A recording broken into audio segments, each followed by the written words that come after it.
Assalamualaikum warahmatullahi wabarakatuh.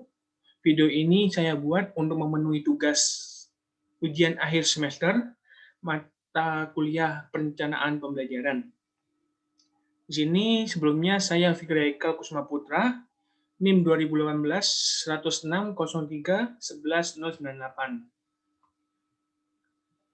Saya akan mempresentasikan tentang perangkat pembelajaran yang telah saya buat dan kelompok saya,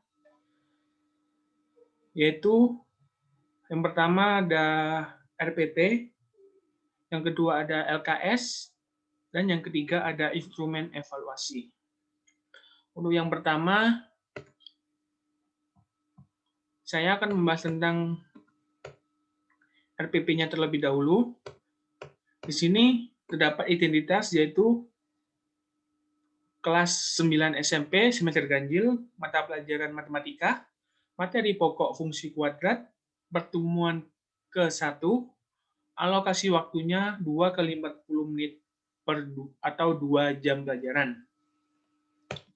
Kompetensi dasar yang kami ambil yaitu 3.3 menjelaskan fungsi kuadrat dengan menggunakan tabel, persamaan, dan grafik.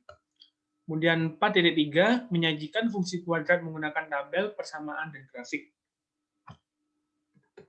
Kemudian terdapat indikator pencapaian kompetensi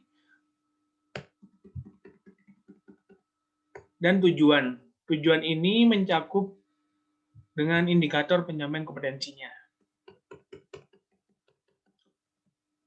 Materi pembelajarannya yaitu yang pertama, pengertian fungsi kuadrat dan grafik fungsi kuadrat. Kedua, unsur-unsur grafik fungsi kuadrat. Tiga, menggambar grafik fungsi kuadrat menggunakan tabel. Empat, menggambar grafik persamaan kuadrat menggunakan persamaan.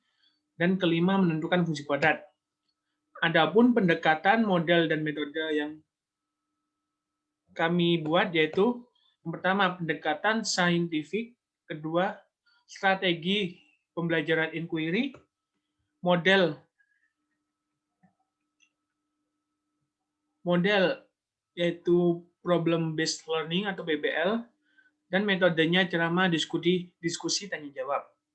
Untuk media, alat, dan sumber belajar ada LKPD, pensil, ballpoint, kertas, dan lain-lain, dan buku paket internet dan Google Book. Kegiatan pembelajarannya terdiri dari 3, yaitu pendahuluan, kegiatan inti, dan penutup. Untuk kegiatan pendahuluan, terdapat komunikasi, apersepsi,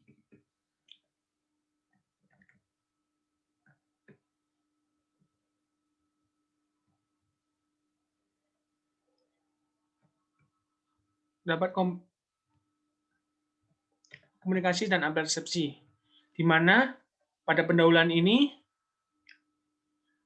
guru peserta didik memulai kegiatan pembelajaran yang dipimpin oleh guru untuk melakukan doa terlebih dahulu. Kemudian disebut langkah-langkahnya.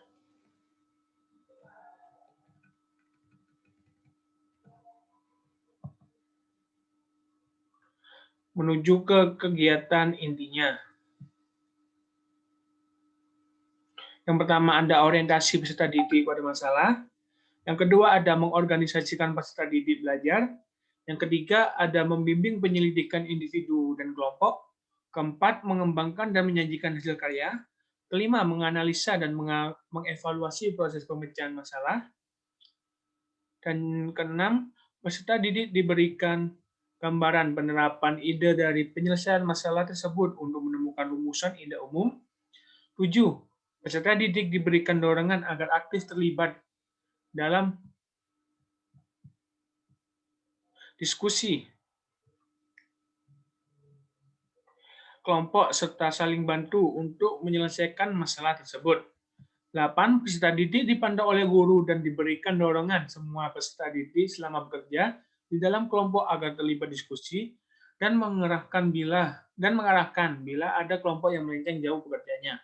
9. Salah satu kelompok diskusi tidak harus yang terbaik diminta untuk mempresentasikan hasil diskusinya ke depan kelas. Sementara kelompok lain menanggapi dan menyempurnakan apa yang dipresentasikannya. 10. Semua hasil diskusi kelompok dikumpulkan kepada guru. 11. Dengan tanya jawab, semua peserta didik dapat menyimpulkan mengenai permasalahan tersebut. Untuk kegiatan penutupnya, yaitu peserta didik diminta untuk menyimpulkan materinya yang telah dibahas, kemudian diberikan PR mengenai penerapan rumus yang diperoleh, dan peserta didik berikan pesan untuk tetap giat belajar dan kegiatan pembelajaran ditutup dengan doa.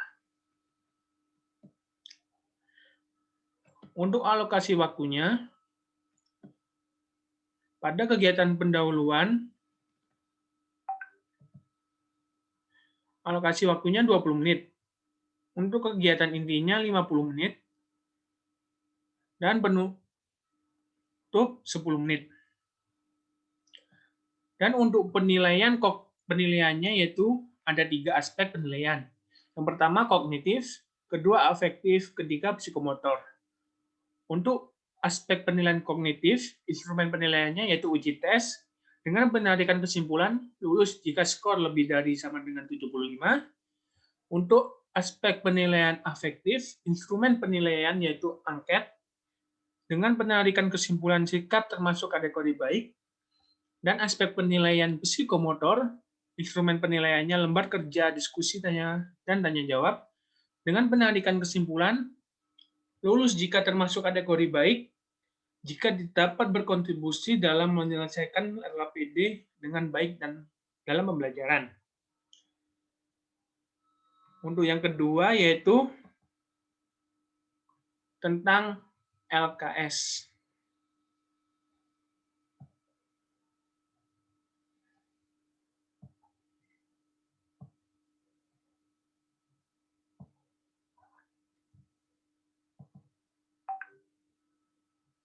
Nah, lembar kerja peserta didik fungsi dengan materi fungsi kuadrat. Terdapat identitas kelompok, kemudian petunjuk cara belajar menggunakan lembar kegiatan. Yang kedua, selanjutnya ada ini tahukah Anda? Ini membahas tentang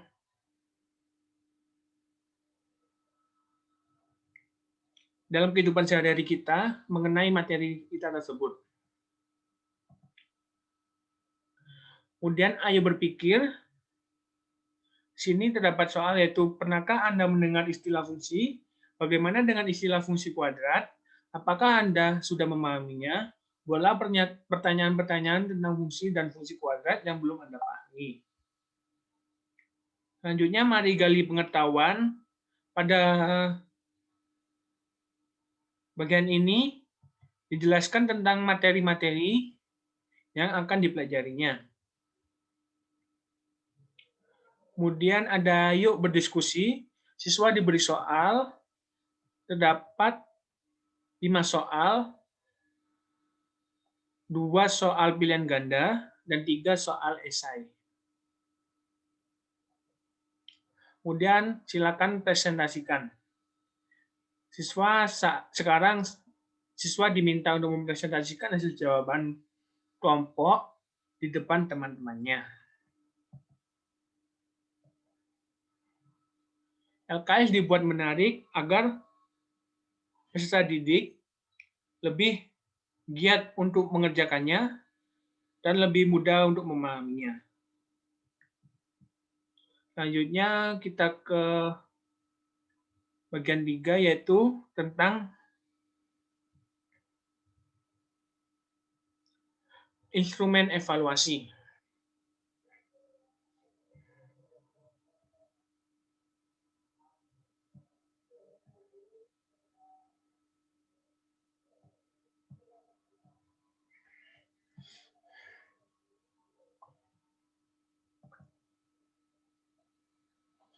Nah, pada penyusunan instrumen evaluasi ini,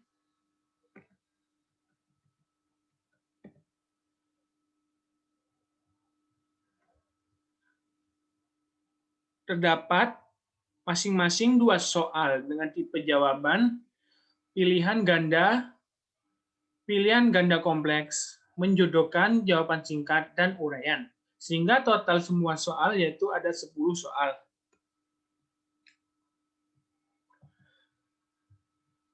Penyusunan instrumen evaluasi ini dibuat dengan beserta kunci jawabannya. Kisi-kisi soal evaluasi. Dengan kompetensi dasar, 3.3 menjelaskan fungsi kuadrat dengan menggunakan tabel, persamaan, dan grafik. 4.3 menyajikan fungsi kuadrat menggunakan tabel, persamaan, dan grafik. Untuk pilihan gandanya, soalnya seperti berikut. Ini kami ambil dengan secara kontekstual dalam kehidupan sehari-hari dengan literasi numerasi. Untuk pilihan ganda kompleks, seperti itu, pilihan ganda kompleks.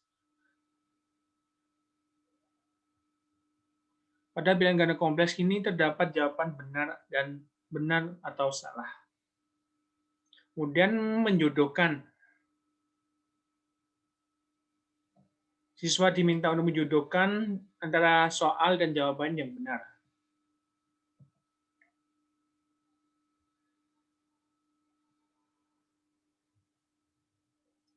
Selanjutnya jawaban singkat. Siswa diminta untuk mengerjakan dengan jawaban akhir yang singkat.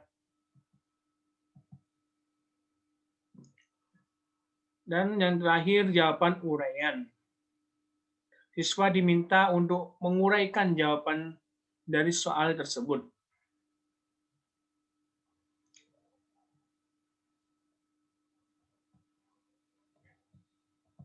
Nah,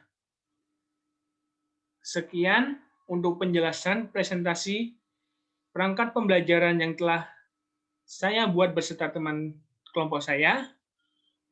Kurang lebihnya saya mohon maaf. Wassalamualaikum warahmatullahi wabarakatuh.